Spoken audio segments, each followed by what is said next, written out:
Առաջինի եթերում առաջին լրատվականի հիմնական թողարկումն է, բարի երեկո, առաջարկում եմ նախ մի քանի տողով ծանոթանալ մեր լրազամբյուղին։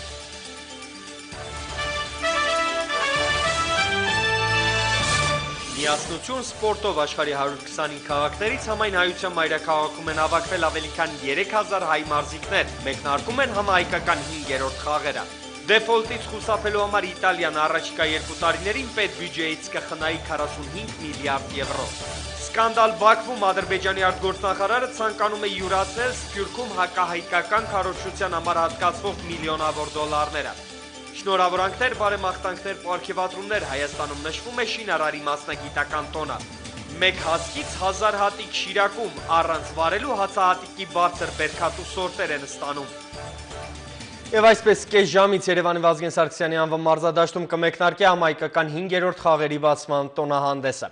Մարզադաշտերի մուտքն ազատ է, բայց հաշվի առնելով այս խաղերին Սփյուռքի մարզիկների ու նրանց հարազատների մեծ թիվը, խաղերի կազմակերպման կոմիտեն հորդորում է բացման հանդիսությանն ականատես լինելու ցանկություն ունեցողներին հավաքվել մայրաքաղաքի այն հրապարակներում, որտեղ տեղադրված են մեծ էկրաններ, որոնք հեռարձակում են խաղերի բացումը։ Բացումը կհեռարձակվի նաև առաջին ալիքով համահայկական խաղերը կանցկացվեն 10 մարզաձևում՝ ֆուտբոլ, մինի-ֆուտբոլ, բասկետբոլ, վոլեյբոլ, սեղանի թենիս, բադմինտոն, ատլետիկա, լող և շախմատ։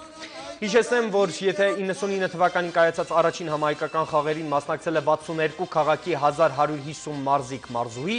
ապա 5-րդին ներկայացվել է 125 քաղաքի 3198 մասնակից, թեև հայտերի ընդունումը դեռ շարունակվում է։ Համահայկական խաղերի կարգախոսն է միասնություն սպորտով, խորհրդանիշ հայկական արծիվը, ուժի և վեհության կերպարը։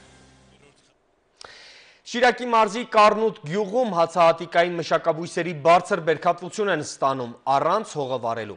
Գյուղնախարարն այսօր ծանոթացել է տեխնոլոգիային, նշել, որ փորձնական փուլի հաջող ընթացքի ու լավ արդյունքների դեպքում այն կկիրառվի նաև մնացած մարզերում։ Սերգո Կարապետյանը հույս է հայտնել, որ պետության օժանդակությունն ու նրա տրամադրված արտոնությունները կնպաստեն Շիրակի դաշտավայրից ակնկալվող բերքի առատությանը։ Մի հասկից ստացած բերքի։ Մեկ հասկից 1000 հատիկ եք ստանում։ Չէ, շատ, ուղղակի նորմալ 1000 հատիկ է։ Մեկ հասկից 1000 հատիկ, եթե նորմայից պակաս է գրանցվում, ապա սերմնացուն խոթան է համարվում։ Գյումրիի սելեկցիոն կայանում փորձարկումների միջոցով հացահատիկի բարձր բերքատու սորտեր են ստանում։ Վերջին 10 տարում հացազգի մշակաբույսերի կայանում ստացել են 10 նոր սորտեր։ Վերջին տարում մագար սորտներ են, եւ 4 հատ հիմա հերանեկարային սորտ ունենք, որոնք փորձարկվում են։ Կայանի աշխատանքներին հետևելու, ինչպես եւ անվար ցանքի մեթոդով Շիրակի մարզում աճեցված հացահատիկի ցանքատարածքներին ծանոթանալու նպատակով այսօր Շիրակի մարզում էր գյուղատնտեսության նախարար Սերգո Կարապետյանը։ Պիլոտային ծրագրով կառավարությունը ուզում է 200 հեկտարի վրա եկող տարի կազմակերպել է ցանքերը պետության հաշվին մեր միջոցներով, այնուհետև եթե արդյունքները դրական լինի, մենք պետք է տարածենք այդ մեթոդը բոլոր գյուղացիական տնտեսություններում։ Անվար ցանքի մեթոդն այսօր կիրառվում է ամբողջ աշխարհում, շուրջ 150 միլիոն հեկտար տարածքում, շահեկան կլինի, եթե մեզ մոտ էլ կիրառվի, վստահեցնում է գյուղնախարարը։ Առայժմ փորձը ներդրվել է Կառնուտ գյուղում, 100 հեկտար աշնանացան եւ 40 հեկտար էլ գարնանացան հացահատիկ է ցանվել։ Սակայն որքան էլ նորարարական փորձը հաջողված լինի, յուրաքանչյուր նորույթ մեծ դժվարությամբ է ներդրվում։ Բերքատվությունը բարձրանում է։ Ինքը առավելություններ ունի հողի հետ կապված։ Ինքը երբ որ ամեն տարի անվար տեխնոլոգիայով ցանում է հողը,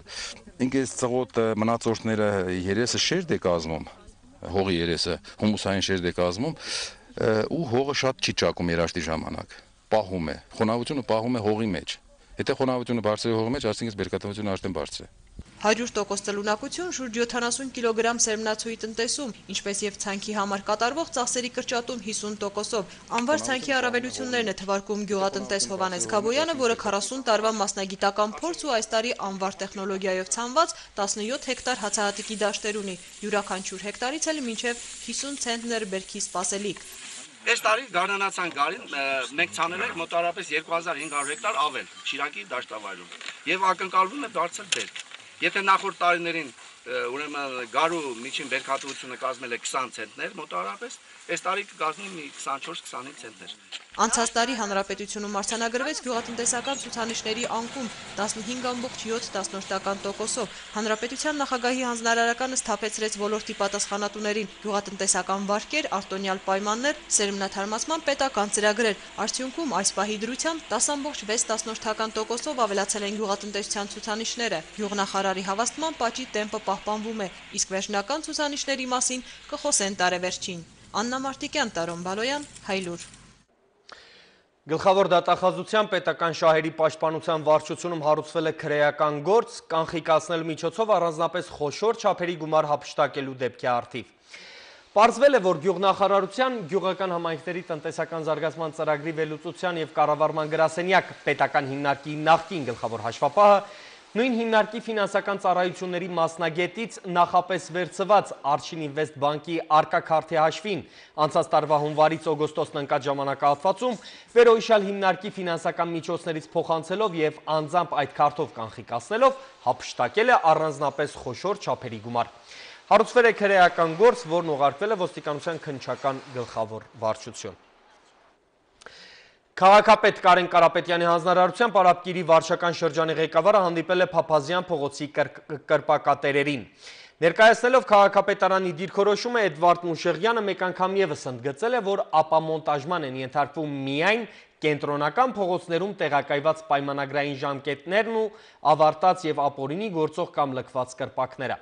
Նա շեշտել է, որ անկախ կրպակների կարգավիճակից բոլորին այլընտրանք է առաջարկվում։ Մասնավորապես առաջարկվում է Արաբկիրի մեկ այլ հատվածում ստեղծել պահանջվող չափորոշիչներին համապատասխանող կրպակաշար և փաստաթղթերի օրինական ձևակերպումից հետո ստանալով քաղաքապետի որոշումը շարունակել առևտրային գործունեությունն արդեն թույլատրված քաղաքակիրթ պայմաններում և օրինական դաշտում։ Այսօր ավելի ճիշտ կլինի երևի կրպակաշար լինի, բոլորիդ հետ առանձին նայելու եմ, առանձին աշխատելու եմ։ Ինչի եմ մտածում կրպակաշար լինի, որովհետև ամեն մեկը տարբեր, ասենք չէ, գործունեությամբ եք զբաղվում, տարբեր բան եք վաճառում։ Առաջարկում եմ տեղ, որը որ կարելի է իրար հետ համատեղ անել։ Ասենք ոնց որ նույն ազատությունը։ Մենք այդտեղից 9 ընտանիքի մի շարքով տվել ենք ու կարող եք ինքներդ գնալ նայել, որ շատ գեղեցիկ ստացվել է, դա երևում է որպես մի կտոր, բայց մեջը լրիվ առանձնացրած ամեն մեկը իր առանձին մուտքով եւ այլը։ Դուք դա ինքներդ եք որոշելու։ Էդվարդ Մուշեղյանն առաջարկել է խորել նաև այլ տարածքների շուրջ, որոնք ևս քննության կառնվեն։ Ես այսօր փորձում եմ շրջանում այդ տեղերը, որ կենտրոնականներից հանում են, նայենք այնպես տեղեր, որ ինքը բան ունենա, հրապարակի նման տեղ ունենա, որ չտանենք, որ համ մեքենան կարողանա կանգնի առևտուր անի, համ չտանենք նորից ստեղծեն կրպակաշար, մեկի պատուանների տակ մեկ էլ այդ ժողովուրդը սկսեն բողոքել։ Ինչը որ որոշեցինք իրար հետ, ինչ պրոյեկտը որ որոշեցինք անենք, ես այդ ամբողջ թղթաբանությունը նաև այն մարդիկ, ովքեր որ կրպակ հիմա ապամոնտաժել եմ ու փաստաթուղթ չունեն, դրանց էլ ենք տալու փաստաթղթեր։ Այսօրվա հանդիպումը ես գնահատում եմ այնպես, որ եթե ինձ իրանց ասածը ճիշտ լինի, ապահովեն, բայց եթե իրանք առաջարկում են, ես իմ ֆինանսով անեմ այդ բոլորը, ես չեմ կարողանում։ Իսկ չգիտեմ իրանց դրվածով, իրանց ֆինանսով անելը ինձ վրա ինչպես կնստի, ես կարողանամ դրա տակից դուրս գամ։ Ավելի ճիշտը նա է, որ դուք սկզբնական մեզ ապահովեիք, նոր գայիք ասեք, ձեզ մենք ապահովել ենք, եկեք ստեղ տեղավորվեք, աշխատեք, թող դրանք մերանք հանգիստ քանդեն, ոչ մի այսպիսի վիճաբանություն չի լինի, ոչ մեկս էլ չէինք հանդուրժի։ Կասենք, որ ուրեմն այսպես է, այս մարդը ինձ հացով ապահովում է, ստեղ աշխատեմ, թե այնտեղ տարբերություն չկա։ Հանդիպմանը մասնակցել են նաև Ազգային ժողովի ժառանգություն խմբակցության անդամներ, որոնք դրական են գնահատել ձեռնարկված քայլերը։ Դատելով կրպակատերերի ուրեմն ռեակցիայից ես կարող եմ ասել, որ նրանք ամենայն դեպս ուզում են մտածել առաջարկի վերաբերյալ, ինչպես նաև, ինչպես հայտարարվեց, կարող են քննարկվել նաև այլ առաջարկներ։ Կարելի ասել այս բանակցությունը օրինակելի էր իմ տեսակետից, այն առումով, որ մարդիկ եւ քաղաքացիներին հնարավորություն տրվեց իրենց մտահոգող խնդիրները բարձրացնել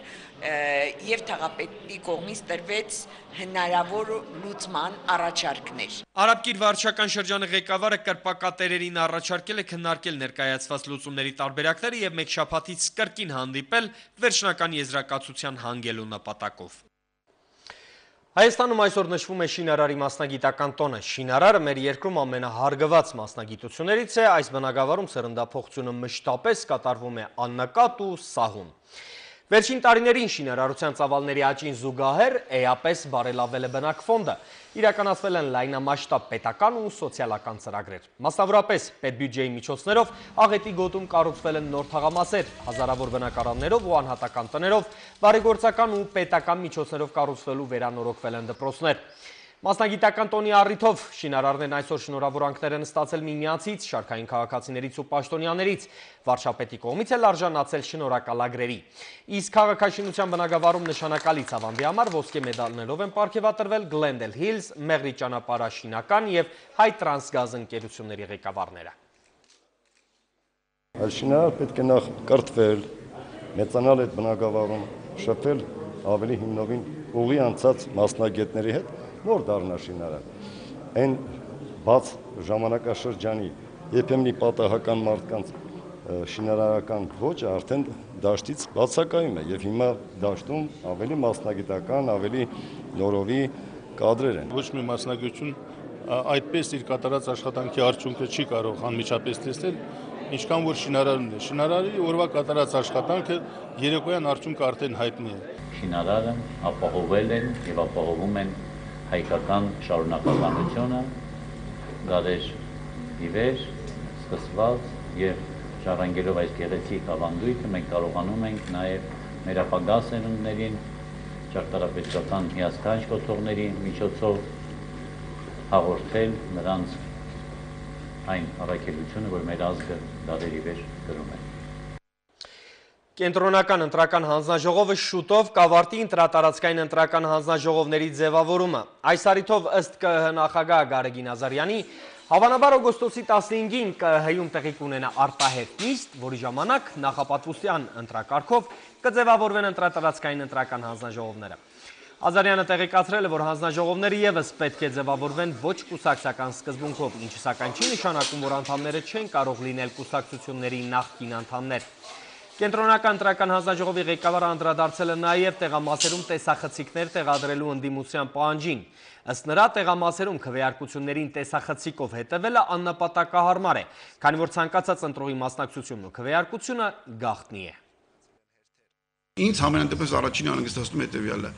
եթե լինի նման բաց ցուցակներ եւ հետևել թե ով է քվեարկում եւ ինչպես, կարծում եմ ամբողջ իշխանական համակարգը մեկ մարդու նման կգնա քվեարկության։ Դուք այդպես չեք կարծում։ Հա։ Ես չեմ ուզում որ այդպես լինի, ուզում եմ որ ցանկացած իշխանավոր ինքն քաղաքծառայող ինքը որոշի կգնա թե ոչ։ Լոս Անջելեսի դաշնային շրջանային դատարանը որոշում է կայացրել թուրքական իշխանությունների դեմ 3 հայերի ներկայացրած հայցի առնչությամբ, որով պարտավորեցրել է Անկարային պատասխանող կողմ դառնալ դատական գործընթացում։ Դատարանը մեղադրվող կողմին պարտադրել է մինչև օգոստոսի 19-ը ներկայացնել պաշտպանությունը։ Հիշեցնեմ, որ Միացյալ Նահանգներում բնակվող մի խումբ հայեր 2010 թվականի դեկտեմբերին հայց էին ներկայացրել ընդդեմ Թուրքիայի կառավարության եւ այդ երկրի երկու խոշոր դրամատների՝ Կենտրոնական բանկի եւ Գյուղատնտեսական բանկի։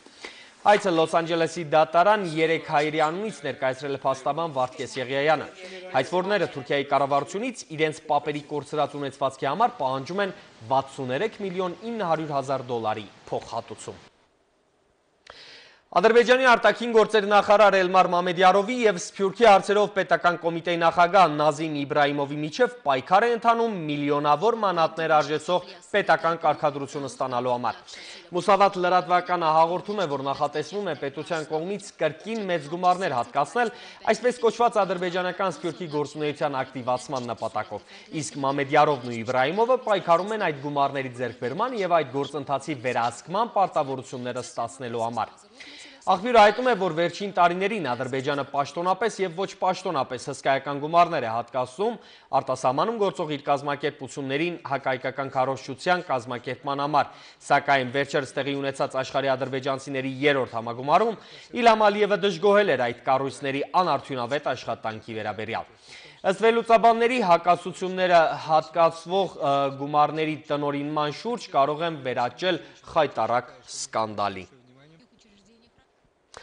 Եգիպտոսցիների մեծամասնությունը արտահայտվում են նախկին նախագահ Հոսնի Մուբարակի նկատմամբ մահապատժի դատավճիռ կայացնելու օգտին։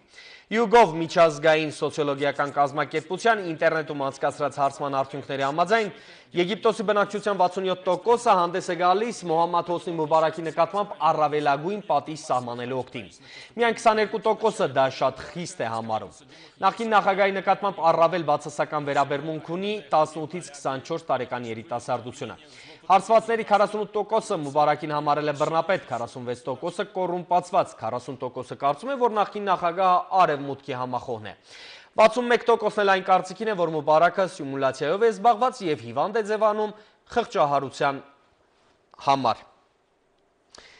Իրանը համաձայնել է ֆինանսավորել Սիրիայի նավահանգստային Լաթաքիա քաղաքում ռազմաբազայի կառուցումը։ The Telegraph պարբերականը վկայակոչելով բրիտանական հետախուզության աղբյուրները նշում է, որ բազմամիլիոնանոց համաձայնագիրը ձեռք է բերվել հուլիսին Սիրիայի բարձրաստիճան պատվիրակության Թեհրան այցի ժամանակ։ Հաղորդվում է, որ հենակայանի կառուցումը նախատեսվում է ավարտին հասցնել հաջորդ տարվա ավարտին։ Պարբերականը նշում է, որ նոր ռազմակայանի կառուցման գլխավոր նպատակը Իրանից Սիրիա ռազմական տեխնիկայի փոխադրումն է։ Լեհաստանում վերացնում են խոշոր երկաթուղային վթարի հետևանքները, 3 գծուղուց դուրս էր եկել ուղևորատար գնացքը, 1 մարդ զոհվել է, կա 85 վիրավոր։ Պատահարը տեղի է ունեցել Վարշավայից Կատովիցա տանող ճանապարհին։ Նախ առայժման հասկանալի պատճառով շրջվել է լոկոմոտիվի հաջորդող առաջին վագոնը, ապա նաև մյուս մի քանի վագոնները։ Գնացքում եղել է 280 մարդ չհաշված անձնակազմը, վթարի վայրում շարունակվում են փրկարարների եւ նորոգող բրիգադների աշխատանքները։ Պետական պարտքը նվազեցնելու նպատակով Իտալիան անցնում է խնայողական ռեժիմի։ Արտահերտ նիստում կառավարությունը ընդունել է միջոցառումների փաթեթ, որի կատարման դեպքում հնարավոր կլինի 2012 թվականին խնայել 20 միլիարդ եվրո եւ եւս 25 միլիարդ 2013 թվականին, ինչից հետո միայն Իտալիան կունենա բյուջե առանց պակասորթի։ Նոր ծրագիրը ենթադրում է հարկերի բարձրացում եւ բյուջետային ծախսերի կրճատում, կբարձրացվի կենսաթոշակային տարիքը կանանց համար։ Բացի այդ որոշ տոն օրեր կդառնան աշխատանքային, իսկ հանգստյան օրերի հետ համընկնող տոն օրերը չեն վճարվի։ Դեռ օգոստոսի սկզբին վարչապետ Սիլվիո Բերլուսկոնին հայտարարեց, որ Իտալիան չի դառնա բյուջետային ճգնաժամի հերթական զոհը, որը համակել է հին աշխարհը։ Իտալիայի խոշոր արմիությունները մտադիր են բողոքել նոր ծրագրի դեմ, որն ըստ նրանց հարվածում է հասարակ քաղաքացիների գրպանին։ Եղանակը չարկատակ է խաղացել Արգենտինայում մայրաքաղաք Բուենոս Այրեսի վրա օրվա ամենապայծառ կեսին անսպասելիորեն մութ ամպեր են իջել եւ քաղաքը պատվել է խավարով։ Սկսվել է ուժեղ կարկուտ, որի հատիկները գոլֆի գնդակի չափ են եղել։ Ճանապարհներին անմիջապես առաջացել են խցանումներ, իսկ մարդիկ չեն համարձակվել տներից դուրս գալ։ Փողոցում մնացած մի քանի խիզախներ գլխի վնասվածքներով տեղափոխվել են արդեն հիվանդանոց։ Կարկուտից տուժել են արևածաղկի դաշտերը, որը Արգենտինայի տնտեսության համար մեծ հարված է, քանի որ այն արևածաղկի յուղ արտահանող ամենախոշոր երկրներից մեկն է։ Գերմանացիները նշում են իրենց եւ համաշխարհային պատմության տխուր տարելիցներից մեկը։ 50 տարի առաջ այսօրը բարձրացվեց երկիրն ու ազգը երկու մասի բաժանող Բերլինյան տխրահռչակ պատը։ 156 կիլոմետր ձգվող պատը խորհրդանշում էր նաև սոցիալիստական ու կապիտալիստական ճամբարների դիմակայությունը։ Եվ այդ պատի խորհրդակումը սկիզբ դրեց ոչ միայն երկու գերմանիաների վերամիավորմանը, այլև արևմուտքի հետ պայքարում կոմունիստական ճամբարի փլուզմանը։ Պատը, որ կառուցվել էր 50 տարի առաջ, բաժանում էր ոչ միայն Բերլինը, այլև ամբողջ երկիրն ու ազգը։ Այդ տարիներին գոյություն ուներ երկու Գերմանիա՝ Գերմանիայի Դեմոկրատական Հանրապետություն, որը մտնում էր սոցիալիստական ճամբարի մեջ եւ ենթարկվում էր կոմունիստական Մոսկվային, եւ Գերմանիայի Ֆեդերատիվ Հանրապետություն, որտեղ պահպանվեցին կապիտալիստական կարգերը։ Պատերազմի ավարտից հետո, մասնավորաբար 49-ից 61 թվականները, արևելյան հատվածից արևմտյան փախավ ավելի քան 3 միլիոն մարդ։ Կառուցման օրից մինչև փլուզումը, որը տեղի ունեցավ 1989 թվականին, հազարավոր մարդիկ են փորձել հաղթահարել այն։ Հիմնականում փախչում էին արևելյան Գերմանիայից։ Մոտ 5000-ին բախտը ժպտաց, բայց 136-ի երազանքն այդպես էլ անկատար մնաց։ Նրանց գնդակահարեցին հենց պատը մագլցելու պահին, իսկ 3000-ից ավելին բռնվեցին եւ նետվեցին բանտ։ Այսօր Գերմանիան հիշում է Բերլինյան պատի զոհերին, երկրի ամբողջ տարածքում իջեցվել են պետական դրոշները։ Մայրաքաղաքում տեղի են ունեցել հոգեհանգստի արարողություններ։ Կենտրոնական միջոցառումը Բեռնաուեր շտրասեում գտնվող հուշահամալիրի մոտ էր, որին մասնակցում էին Գերմանիայի ղեկավարները, նախագահ Քրիստիան Վուլֆի եւ կանցլեր Անգելա Մերկելի գլխավորությամբ։ Այսօր մենք հիշում ենք Գերմանիայի պատմության ճակատագրական օրերից մեկը, երբ Բերլինյան պատի հակառակ կողմերում կանգնած էին սոցիալական անհաշտ համակարգեր եւ խիստ զինված ռազմական դաշինքներ։ Բերլինյան պատը, որը կառուցվեց որպես կոմունիստական բռնակալության խորհրդանիշ, այնուհետև դարձավ նաեւ դրա տապալման խորհրդանիշը։ Բերլինում տեղի ունեցող արարողություններին մասնակցել են նաեւ այդ դաժան օրերի բազմաթիվ ականատեսներ։ Յորգ Քլայնը այն երջանիկներից է, որի ընտանիքին հաջողվել է արևելյան Բերլինից արևմտյան փախչել 1964 թվականին։ Երիտասարդ սերունդն անգամ չի պատկերացնում, որ ընդհանրապես կարող էր այդպիսի բան լինել։ Այն օրերին նույնիսկ արևելյան Գերմանիայի շատ բնակիչներ չէին հավատում։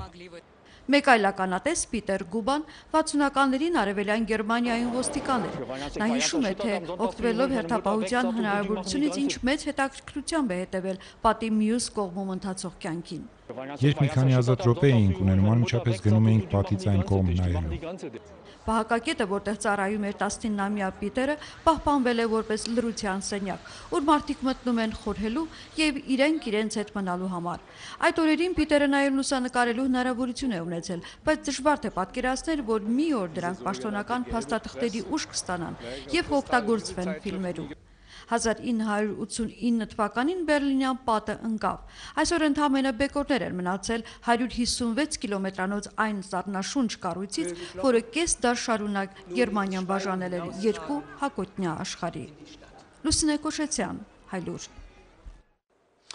Այսօր ձախլիկների միջազգային օրն է։ Լեգենդներ են պատտվում, թե ձախլիկները մեծ մասամբ աչքի են ընկնում արտակարգ տաղանդով ու ձիրքով։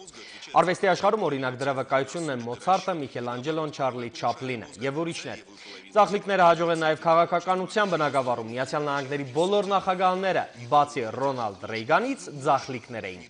Թե ինչով է դա բացատրվում, գիտությունը առայժմ լիարժեք պատասխան չի կարողանում տալ։ Այսօր աշխարհում յուրաքանչյուր 6-րդ բնակիչը ձախ ձեռքով է գրում։ Գիտնականներն ասում են, որ նրանց թիվը թեկուզ դանդաղ, բայց էլ աճում է։ Հայրենաճանաչման երիտասարդական բանաձևը Սիսիանում կազմակերպվել է ավանդական ուխտագնացություն արշավ։ Տասնյակ համալսարանական երիտասարդներ նախ այցելել են Որոտնավանք, օրհնություն ստացել, հետո ծանոթացել մեր երկրի հարավային դարպասի պատմամշակութային վայրերին ու ճարտարապետական կոթողներին։ Մեծ բավականություն ստացած ու նորանոր բացահայտումներ արած երիտասարդներն իմ գործընկեր Աննա Ավետիսյանին խոստովանել են, որ նման արշավների ժամանակ հաճելին համատեղվում է օգտակարի հետ, վայրի բնություն, առողջ ապրելակերպ, ֆիզիկական եւ ինտելեկտուալ մարզումներ։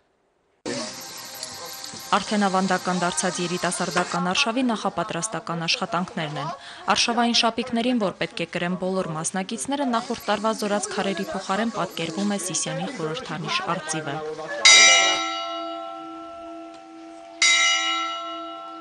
Սիսիանի Սուրբ Գրիգոր Լուսավորիչ եկեղեցու զանգերի ղողանջի ներքո հարյուրավոր երիտասարդներ նախ այցելեցին զոհված ազատամարտիկների պանթեոն։ Եկեղեցում ստացան քահանայի օրհնությունը, ապա ուղևորվեցին 9-ից 11-րդ դարերին պատկանող նշանավոր ճարտարապետական համալիր Որոտնավանք։ Մոմավառությամբ աղոթքներով երիտասարդներն ուխտեցին մեր պապերից կտակված արժեքները փոխանցել ապագա սերունդներին, հավատարիմ մնալ հայ եկեղեցու ավանդույթներին։ Մենք էլ մեր հայրերի, մեր պապերի նման պիտի փոխանցողը լինենք այս սրբության։ Այս սրբությունից պիտի աղոթքներ, օրհնություններ փոխանցվեն եկող սերունդներին։ Իբրև քրիստոնյա մենք կարիք ունենք ամեն անգամ մեր ուխտը Աստծո հետ նորոգել։ Շահանդուխ Թաքուհու այստեղ ապրած եւ ստեղծագործած ժամանակի մեծ մտածող Հովհան Որոտնեցու ոգեղեն ներկայություն, Որոտանի կիրճի շքեղ համայնապատկեր, հետո հազարամյակների պատմություն ունեցող հնագույն աստղադիտարան համարվող զորած քարերի խորհրդավորություն։ Այս ամենը զգալուց եւ վայելելուց հետո, ինչպես երիտասարդներն են խոստովանում, մայր հողն առավել հարազատ ու կանչող է դառնում, պարտավորեցնում տեր կանգնել մեր դարավոր արժեքներին եւ դրանցով իսկ ներկայանալ աշխարհին։ Ծանոթանում ենք, տեղյակ ենք լինում, թե ասենք, որ հուշակոթողը ինչի համար է կառուցվել եւ որն է նրա դերը։ Ես էլ միշտ ցավով եմ նայել, որ ասենք զբոսաշրջիկները եկել են, ամեն մի քարը նրանց հետաքրքրել է, մենք մերը չենք գնահատել։ Այդ առումով նույնպես շատ կարեւոր են նման հավաքները։ Ամենամյա երիտասարդական արշավների նախաձեռնությունը Սիսիանի համայնքի ղեկավարինն է։ Նրա կարծիքով սա երիտասարդների մեջ հայրենասիրություն սերմանելու լավագույն տարբերակ է։ Հագեցած եւ ուրախ օրվա կազմակերպիչներն այս տարի հենց իրենք երիտասարդներն էին։ Առաջ երբ կազմակերպվեց այս նման կարգի միջոցառումը, ես խոստացել եմ մեր ուսանողությանը, մեր երիտասարդությանը, որ սա կդարձնենք ավանդական։ Իհարկե, եթե չլինի իրենց կողմից ակտիվություն, իրենց կողմից, բնականաբար չէ ստացվի։ Եվ տեսնում եք, կարծեք այս տարի ավելի մարդաշատ է, քան նախորդ տարին։ Նոր ծանոթություններ, շփումներ, ուղղակի հաճելի ժամանց։ Մարինե Վարդանյանը երկրորդ անգամ է մասնակցում արշավին։ Նկատել է երիտասարդների ոգևորությունն այս տարի ավելի մեծ է։ Այս տարի արդեն բոլորը ոգևորված էին մասնակցում, որովհետև արդեն անցած տարվա տպավորությունների ներքո էին գալիս ու ավելի ոգևորված, ավելի աշխուժ, ավելի պատրաստված էին գալիս ու բոլորը արդեն հենց վստահ էին, որ շատ լավ անցնելու։ Շաքեի ջրվեժի տարածքում երիտասարդները մասնակցեցին մատաղի արարողության, միաժամանակ խաղեր, երկու պար։ Երեկոյան տոնական համերգ քաղաքի Սիսակ Նահապետի անվան հրապարակում։ Երիտասարդներն արդեն գիտեն, արշավային 1 օր սպասվում է նաև հաջորդ տարի։ Աննա Ավետիսյան, Անդրանիկ Հարությունյան, Հայլուր։ Վաղը հայ առաքելական եկեղեցին նշում է Սուրբ Աստվածածնի վերափոխման կամ խաղողորհնեքի տոնը։ Այն մեր եկեղեցու 5 տաղավարտոներից մեկն է, որի հիմքը Մարիամ Աստվածածնի ննջման և վերափոխման պատմությունն է։ Այդ օրվա հիմնական արարողությունը պատարագի մատուցումն ու գոհաբանական աղոթքների հղումն է առ Աստված։ Տոնի բաղկացուցիչ ծեսերից մեկն էլ խաղողորհնեքի արարողությունն է։ Խաղողից գինի են ստանում, իսկ գինին խորհրդանշում է մեր Տիրոջ Հիսուս Քրիստոսի արյունը։ Առհասարակ որդատունքն ու իր պտուղը քրիստոնեական ընկալման մեջ համեմատվում է Տիրոջ և նրա արյան հետ։ Ինչպես բոլոր տաղավարտոների պարագայում Աստվածածնի տոնին հաջորդող օրը համարվում է մեռելոց։ Բուն տոնի խաղողորհնեքի օրը մարդիկ չպետք է այցելեն գերեզմաններ կամ հուղարկավորություններ կազմակերպեն, քանի որ ցանկալի չէ տոնի խորհուրդը զուգակցել ողբով։ Հնդկաստանի Չեննայի քաղաքում շարունակվող շախմատի աշխարհի մինչև 20 տարեկանների առաջնությունում այսօր կայացել են 11-րդ տուրի հանդիպումները։ Ռոբերտ Հովանեսյանը ոչ ոքի է խաղացել մոտակա մրցակցի հետ եւ շարունակում է միանձնյա գլխավորել մրցաշարային աղյուսակը։ Նրան հասնելու հնարավորություն ուներ միայն Հայաստանի մյուս շախմատային հույսը Սամվել Տեր-Սահակյանը, սակայն նաեւս իր պարտիան ավարտել է խաղաղ արդյունքով եւ շարունակում է ընթանալ երկրորդ տեղում։ Առաջնության ավարտին մնացել է ընդամենը 2 տուր։ Եվ վերջում հիշեցնեմ, որ մի քանի րոպեից համահայկական 5-րդ խաղերի բացման հանդիսությունն է, որն ուղիղ հեռարձակմամբ առաջարկում եմ դիտել առաջին ալիքով։ Այսքանը ձեզ հետ Աբրահամ Գասպարյանն էր, հաճելի հանգստյան օրերը մաղթում։